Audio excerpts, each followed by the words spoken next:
What matters is the effect, not the process.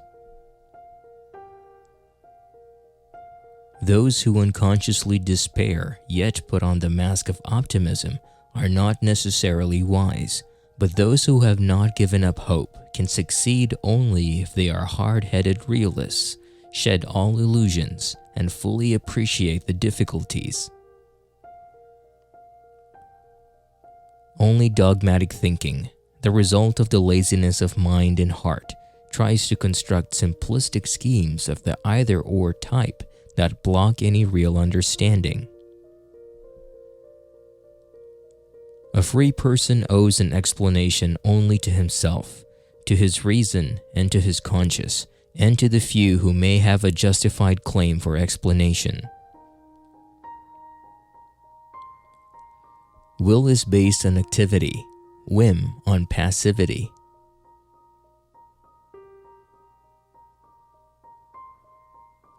The greater the sense of powerlessness and the greater lack of authentic will, the more grows either submission or an obsessional desire for satisfaction of one's whims and the insistence on arbitrariness.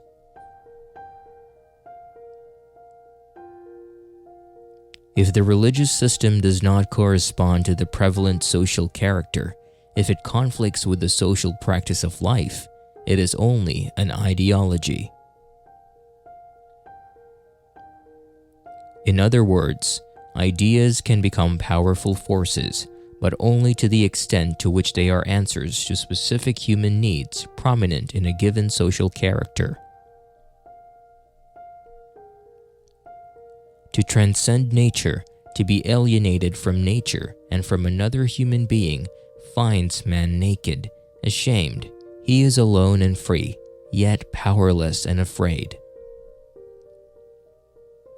To be concentrated means to live fully in the present, in the here and now, and not to think of the next thing to be done while I am doing something right now. Faith in the having mode is a crutch for those who want to be certain, those who want an answer to life without daring to search for it themselves.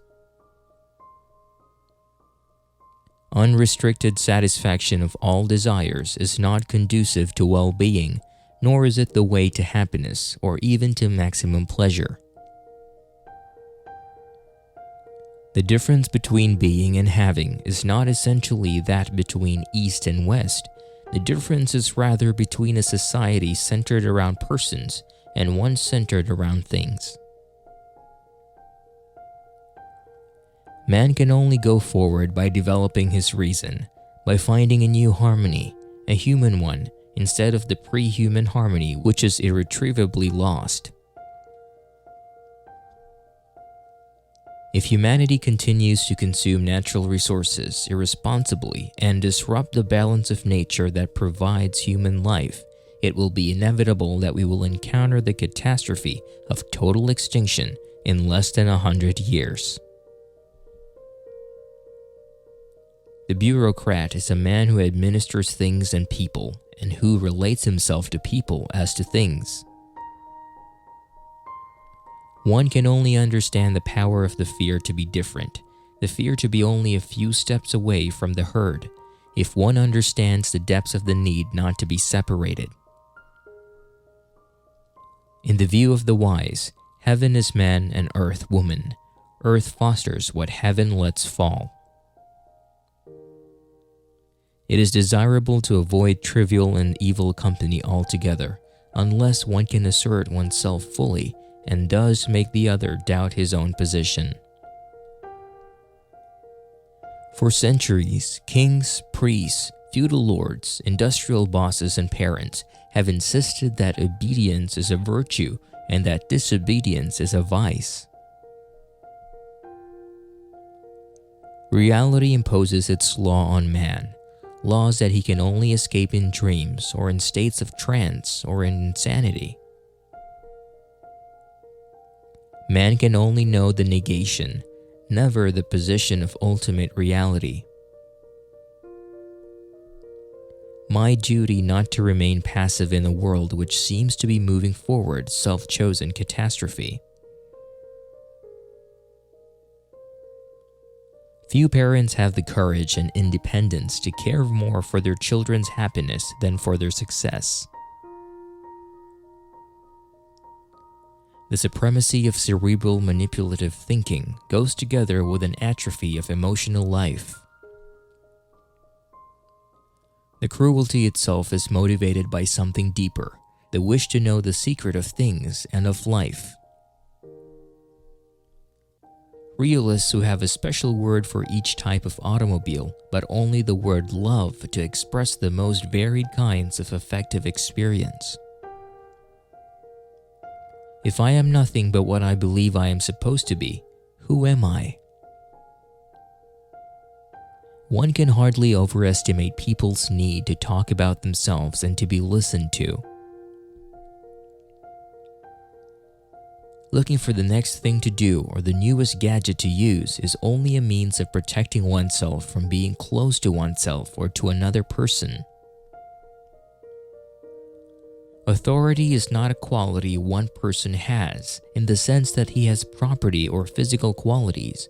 Authority refers to an interpersonal relation in which one person looks upon another as somebody superior to him. Modern man thinks he loses something, time, when he does not do things quickly. Yet he does not know what to do with the time he gains except kill it. No man must be the means for the ends of another man. I wonder sometimes whether a person has to become insane these days in order to feel certain things. Lessing once said, "Who doesn't become insane over certain things has no sanity to lose." Lack of concentration makes one tired, while concentration wakes one up. They were freer, but they were more alone. As a child, every human being passes through a state of powerlessness, and truth is one of the strongest weapons of those who have no power. All of us are more or less insane, or more or less asleep. If a person loves only one other person and is indifferent to the rest of his fellow men, his love is not love but a symbiotic attachment or an enlarged egotism. Greed and peace preclude each other. Aliveness always makes a beautiful.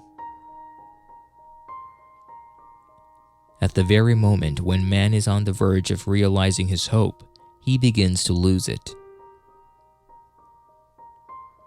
Free man is by necessity insecure, thinking man by necessity uncertain. They have their big, ever-changing egos, but none has a self, a core, a sense of identity. The sexual act without love never bridges the gap between two human beings, except momentarily. To know and yet think we do not know is the highest attainment.